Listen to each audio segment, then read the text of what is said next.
my channel, or if you happen to be new here, my name is Jess. Can we take a moment to appreciate that I actually have a comfy chair to sit in, finally. I got a computer chair for my birthday, and I'm super pumped about it. I got it from IKEA, and I'm actually shocked because I always thought IKEA was kind of like, not, because at first when we moved to California we bought the Billy bookcase, and I really, really loved them, but the more we moved, the more they fell apart, and I've learned since then it's because obviously you're not supposed to move them. Once they are put together, you're just supposed to leave them. These bookcases behind me, however, which were $30 from Target, I could literally throw them off the side of my house and they would be perfectly fine. I love these bookcases so, so much. I wish they were a little bit taller and maybe a little bit wider like the Billy's are, but I still really like them, and I've recommended them to a ton of people, and everyone I've recommended them to has absolutely loved them. If you guys are in the market for bookshelves, $30 at Target, I swear they're like the mainstay bookshelves, and they are really, really sturdy and very well made, and they come in black, brown, and white, I think. I don't know why I got off on a tangent. My bad. I just woke up, so I'm a little asleep still. But as you guys can tell with the title of this video, I'm actually going to be talking about something a little bit different today. I want to talk about my least favorite books from some of my favorite authors. Now, a couple of these are still good books. I still kind of liked them, but they're still my least favorite. Some of these I absolutely hated, and I need to talk about them with you guys. As you guys know, you guys have heard me speak about authors that I really enjoy on my channel. You guys will know you will know who these are as I mention them, because either A, you have read them, because most of these are very popular authors, or you have heard me talk about them. So I'm gonna go ahead and get started because I have six books that I need to talk to you guys about today. Now, this first book that I'm gonna talk about used to be a book that I actually kind of enjoyed. It is still my least favorite from this author, only because I have not read one of his other books. I have not read An Abundance of Catherine's, but I really am kind of meh about The Fault in Our Stars. I remember when it was super popular, I remember when it was really big, everybody loved it, it was like a big freaking deal. But for me, I did go and see the movie actually, and I liked the movie more than the book.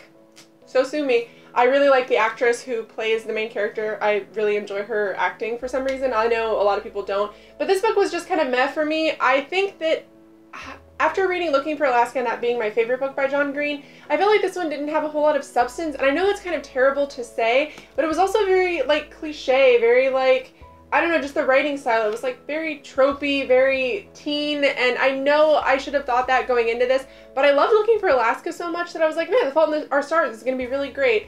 Now, in my defense, I did actually read this on my Kindle, and I did still pick up the physical edition, so I don't hate it that much. There are just points and times in this that I didn't really like it, and having read Turtles All the Way Down, having read Eliza and Her Monsters, Neanderthal Opens the Door to the Universe, having read more contemporaries recently, I kind of realized sort of what I look for in them. I kind of like a I kind of like a tragic story, and this does have tragedy in it, but for some reason it just wasn't done very well for me. Now, like I said, the characters are lovable, the story is still okay, I just didn't really like it, and as it goes with John Green books, this is definitely my least favorite.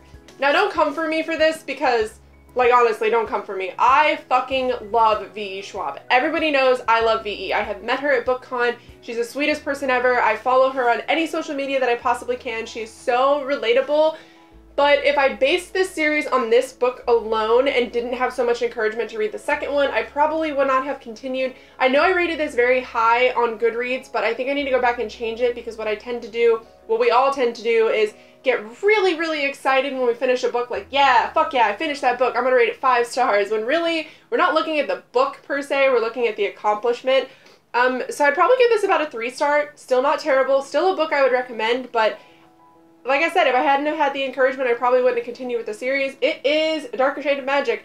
This book in the whole series was the slowest one for me, and also because there was so much Lila in it, I didn't enjoy it as much as the other ones. Lila is probably my least favorite character ever in a book. I do not like her. I know people love her.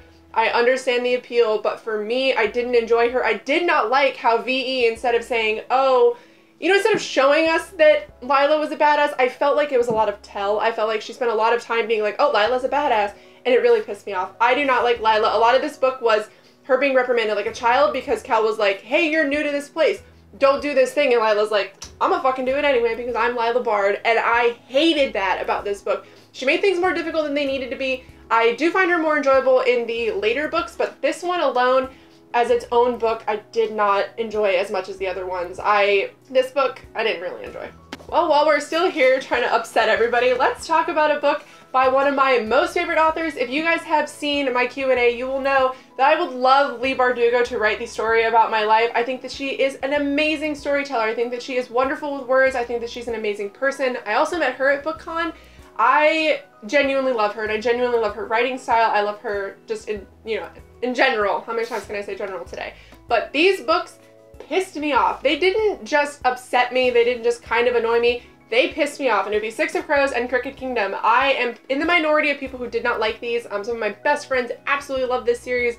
People send me Six of Crows merch as a joke nowadays because I'm literally the only person on the planet who does not like these. I found Kel abusive. He was not a broken character, he was an abusive character, at least for me alone. I do like the story idea, I like the storyline, but however, I've been told that if I read any other heist books, I would like this book even less. Matthias is a character that I really loved. I also really loved Nina, but other than that, I could give a crap less about any of the characters in this book. I do not see the appeal of Kes Brecker. I do not see the appeal of Inej. I don't know why, but I did not connect with this book. I'm sorry if this video is very negative. I realize it's turning into a very negative video, but I just did not like this book. I think that it was very unrealistic for the age that they are for them to be doing the things that they were doing. As an adult and as someone who has lived 28 years on this earth, I will tell you that no matter what your circumstances are, you will not turn into any of these characters. It was ridiculous for me to imagine.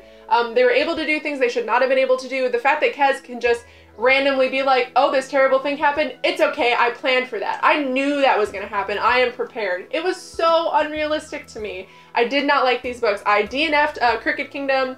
I read all of Six of Crows. It took me, I think, like 2 weeks to read it, which is a ridiculous amount of time for me to read a book. I've read books that are 800 pages in less time than that, and this one being, I think, barely over 300, maybe about 464, almost 500 pages. It taking me 2 weeks was ridiculous. If you guys have seen my Hypernaut, you will know my full views on this. Obviously, my opinions are just my own. You may still love this book. I think that a lot of people will love this book. Obviously, I have seen proof of that. But me personally, I did not like this. I love the Grisha trilogy. I love Language of Thorns. I love everything that Leigh Bardugo has written except for this series. I'm really excited for the Nikolai standalone spin-off. I don't know if it's going to be a series or just a standalone, but this book, this series was just not for me, and I'm really sorry if you guys find that offensive, but I just did not like it. Now, this is a series that I'm absolutely in love with, and for some reason, this book was so hard to get through. I could read these books in a day or two, but for some reason, it took me freaking forever to read this one. It is Scarlet by Marissa Meyer. I love Marissa Meyer. I love her writing. I own every single book that she has ever written, but this book was so hard to read. There were points in this where the two main characters were kissing on top of a moving train, and there was like a wolf pack, and it was so cringe to me. It was so cringy and hard to read, and I feel terrible saying that because I have obviously loved the rest of them, but this book was just awful. I have read Cinder 3 or 4 times since I've gotten it and absolutely loved it, but Scarlet for me is a very big lag in this series. Everyone says to continue, to keep going, that I'll love it, and I plan on continuing, but I could do less with Scarlet and Wolf. I don't really want any more of them in the story. I like Wolf as a character. I don't like Scarlet at all, and I sure as hell don't like them together. Now, full disclosure here, I love Neil Gaiman. I think Neil Gaiman is like a literary god in my mind. I own special editions of his works. I own almost everything that he has ever written except for his comic books. I am a fan. I love him. But I got, let me see, about 3/4 of the way through this book and was like, what am I doing? Why am I still reading this? This is awful. And I've realized that it may be because his short story compilations are just not for me, but that would be trigger warning. I pre-ordered this book. I was so excited for it. I could not wait. I got it the day it came out from Amazon. I was so pumped to read it, immediately started reading it, and immediately regretted my decision. This is a short story compilation, as I said, and there is not a single book, a single story in this book that I liked. I could not find one thing about this book that I liked. I didn't like any of them. I thought they were kind of written badly as well. I don't know what it is, but when I read his other novels, people tend to say that Neil Gaiman's a little bit confusing. His writing is a little bit confusing, and I get that, but then read this book, because this book was just awful to me. I did not like the stories in it. I did not connect with any of the characters in any of the stories, and I'm not one of those people that has trouble connecting with characters within short stories. I did not enjoy any of these at all. I mean, I liked Ocean at the End of the Lane, and a lot of people didn't like that book, but this book was absolute garbage for me. I did not like it. I should honestly give it away, but it looks really nice on my shelves. It's very beautiful. I don't want to give it away, but I just don't like it. I don't like it at all. And now we're going to get into something that absolutely breaks my heart. We're going to talk about the one Stephen King book that was so bad that I DNF'd it. For frame of reference here, so just so you guys kind of understand a little bit more, I read The Gunslinger, and if you have at all read that book, if you've ever talked to anybody about that book, hell, from Stephen King's mouth, it is an awful book. It is absolutely terrible. If the author himself thinks it's bad and the whole fandom thinks it's bad, it's probably a really bad book. Now let's get into this book then, because if I can get through The Gunslinger, you'd think I could get through anything. I hated Lissy's story. I think I DNF'd this book. Let's see how far into this book I was. I was 62 pages. 62 pages. Do you see how big this book is? It's the size of my head. But I could not read this. I don't know what it was about this book. I'm also really sad because it's gorgeous. A lot of Stephen King books are kind of boring, but this one is very, very beautiful. I did not like this. It's about a woman who is married to an author, which tends to be a story arc that I like in Stephen King books, but she's married to this author and they're out and they're doing like a tour kind of, and he dies. And she finds out that he kind of goes somewhere when he writes, and she's left to kind of pick up the pieces, and a lot of creepy shit starts happening. But I don't know what it was about this book. I don't know if it's because it was a female main character, but Tommyknockers has a female main character, and I really loved that book. But this book, I hated it. It's one of my least favorite books of all time. I hated it so much that I DNF'd it, and I couldn't even tell you how it ends. It's in almost pristine condition, which none of my Stephen King books are because I tend to bring them everywhere with me. Most of them I've read multiple times. This book just, I did not like, and I get constant questions from people because I posted a Stephen King video, like a recommendations video a long time ago. And people were like, well, what's the one book that you didn't like by him? Because I mentioned it. It's this one. If you're still wondering the Stephen King book that I don't like, it's Lissy's Story. How many pages are in this book? There are over 500 pages in this book, and I'm really sad because it's 500 pages. I wanted to be yummy goodness, but I absolutely hated it. It also has a Nicholas Sparks blurb on the back, and that's really fucking confusing to me. It says, this is Stephen King at his finest and most generous, a dazzling novel that you'll thank yourself for reading long after the final pages is turned. It is a wondrous novel of marriage, a love story steeped in strength and tenderness, and the cast of the most vivid, touching, and believable characters in recent literature. Is this supposed to be a love story? Did Stephen King write a love story? Like, maybe that's why I didn't like it. I love the man. I think he can do no wrong, honestly. I think that he is so, like, if you follow him on Twitter, like, he tweets about the show The 100. Like, he tweets about, like, indie authors. Stephen King is really just the coolest dude on the planet. For the love of God, why did he write this book? I hated it. Alright guys, so that is it for today's video. I'm sorry if I'm like moving around a lot, but it's nice to have mobility. If you guys know, I have a breathing problem, so it's nice to like adjust and shift. And shout out to my wonderful husband. I know you're probably watching this. Hello, Joe. Thank you for this chair. It is quite honestly the most comfortable thing I've ever sat on. I could spend hours in this, which I'm really thankful for.